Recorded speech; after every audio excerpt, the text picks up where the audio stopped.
Hello everyone, I hope आप सब स्वस्थ होंगे और मस्त होंगे। तो आज पहला दिन है जिसमें मुझे वैल्यू रियलाइज़ हुई है 2 घंटे की।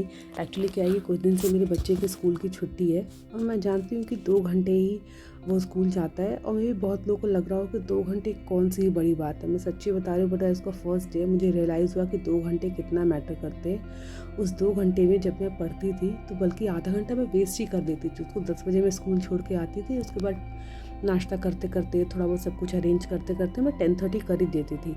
और 10:30 से फिर मुझे मुश्किल से 11:50 तक मिलता था टाइम पढ़ने के लिए, और उसके बाद मुझे जाना ही पड़ता था उसके लेने के लिए।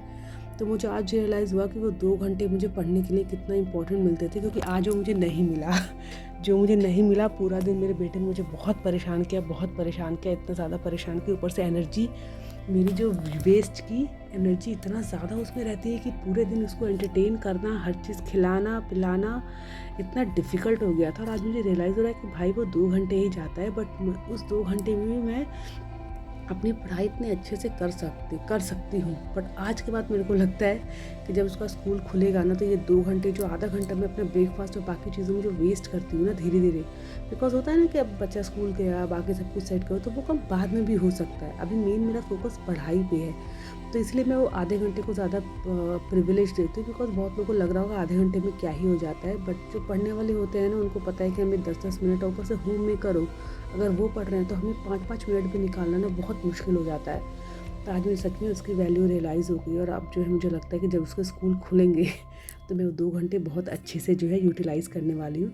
इसी बात से ना मेरे को एक चीज़ मैंने पढ़ी थी आज, कि जो ट्रू हार्मनी होती है ना, यानी जो सुकून होता है, वो बेसिकली क्या होता है, इसमें नहीं होता है कि हमें हर चीज़ जो है ना इक्वल रखनी है, कि अपने घर को भी इक्वल टाइम देना है, बच्चे को भी इक्वल टाइम देना है, नींद को भी प्रॉपर इक्वल टाइम देना है, घर के कामों को भी इक्वल टाइम देना है, और फिर पढ़ना भी है। तो मतलब ऐसे क्या होता है, हम ना फोर्स कर रहे होते हैं कि हमें बैलेंस चाहिए हर चीज़ में।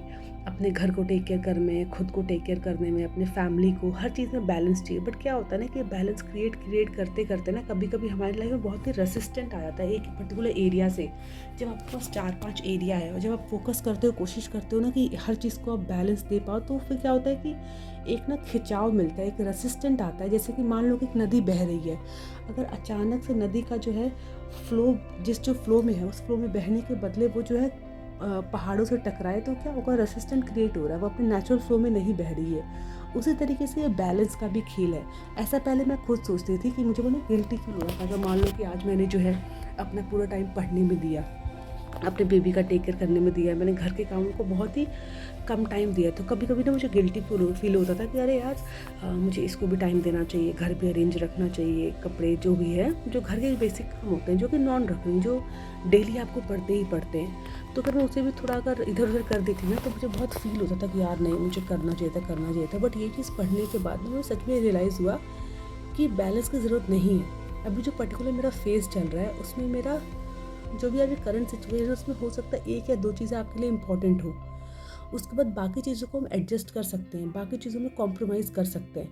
तो ना हमें वो गिल्टी फील नहीं करना चाहिए। बिकॉज क्या है, जब भी हम गिल्टी फील करते हैं ना किसी भी चीज़ के लिए, तो हमारी एनर्जी ना ड्रेन होती है, हमारे मन में नेगेटिविटी बढ़ती है, कि जो भी हम कार्य करते हैं, एक तो उस काम में अपना 100% फोकस नहीं कर पाते हैं, और साथ ही साथ ना उसके बारे में थोड़ा गिल्टी फील होने लगता है, हमारा नेगेटिविटी होने लगता है, और हमारा जो थॉट है, प्रोसेस है, वो हमारा नेगेटिव की तरफ जाता है, जो कि हमें नहीं करना है। तो उसके बाद से मैंने सोचा कि इट्स ओके, ये साल जब मैंने पढ़ाई के लिए दिया ही है, तो क्यों ना अपनी मैं पूरी एनर्जी पढ़ाई में निकाल दूँ। मैं सही बताऊँ तो मेरी प्रायोरिटीज़ अभी जो है, मेरी पढ़ाई है, हेल्थ है, और मेरा बेबी है, मतलब फैमिली है और बेबी मेरे प्रायोरिटी में, ये 3 ही है।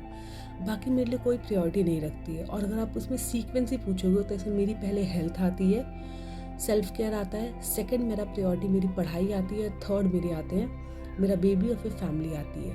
रीज़न ये है कि मुझे ऐसा मेरा मानना है कि जब मेरी सेहत अगर अच्छी रहेगी, तभी जो है मैं आगे कुछ अच्छा कर पाऊँगी, या मैं अच्छे से अपना 100% दे पाऊँगी। तो हेल्थ हमेशा ही मेरी प्रायोरिटी रही है। ये चीज़ मैंने बहुत हार्ड वे में सीखी है। तो अब जो है मुझे बैलेंस क्रिएट करने में ना गिल्टी फील नहीं होता है। अगर मान लो मैंने आज कुछ काम नहीं किया, आज मैंने कपड़े धोए थे बट मैंने कपड़े फोल्ड नहीं किए, वो मैंने एक जगह रख दिए हैं, अब मैं सोच रही हूँ मैं वो कल कर लूँगी। और जो मुझे टाइम को बचा हुआ मिला मैंने उसको अपने पढ़ने में यूज़ किया, क्योंकि आज पूरा दिन मैंने कुछ पढ़ाई नहीं की। मुझे जो अभी जो है रात में 2 घंटे मिले हैं पढ़ने के लिए। अभी बेसिकली क्या है कि मुझे सब कुछ रूम सेट करते करते, सारा अपना काम करते करते कम से कम 11 बज गए थे पढ़ाई शुरू करते करते। और अब जो है टाइम होने वाला है ऑलमोस्ट, आई थिंक मुझे लग रहा है कि अभी जो है 1 बज गए हैं टाइमिंग। और मैं भी इसका वॉइस ओवर करके फिर मैं जो है रूम में जाके पढ़ूँगी। रीज़न यही कि अगर रूम पे मैं नहीं गई तो कहीं बेबी मेरा उठ भी सकता है। तो देखिए जैसे कि अभी 1:15 हो रहा है और अब मैं अपने रूम में जाके पढ़ रही हूँ, बिकॉज मेरा बेबी अभी सो रहा है, कहीं वो उठ ना जाए, इसके लिए मुझे वहाँ जाना पड़ेगा। तो मैं ये बोल रहा हूँ कि हमें ना हर चीज़ में जब आपके पास एक स्पेसिफिक मोटिव होता है तो आपको जो है उस पर ज़्यादा एक ही चीज़ पे फोकस करना चाहिए। हर चीज़ को बैलेंस करने की ज़रूरत नहीं है। और एवरीडे में तो हम लोग वैसे भी बैलेंस नहीं कर सकते। हो सकता है कि एवरीडे आप कभी कभी अपनी हेल्थ को ज़्यादा प्रायोरिटी दो, अपनी फैमिली को प्रायोरिटी दे दो, अपनी पढ़ाई को ना दो।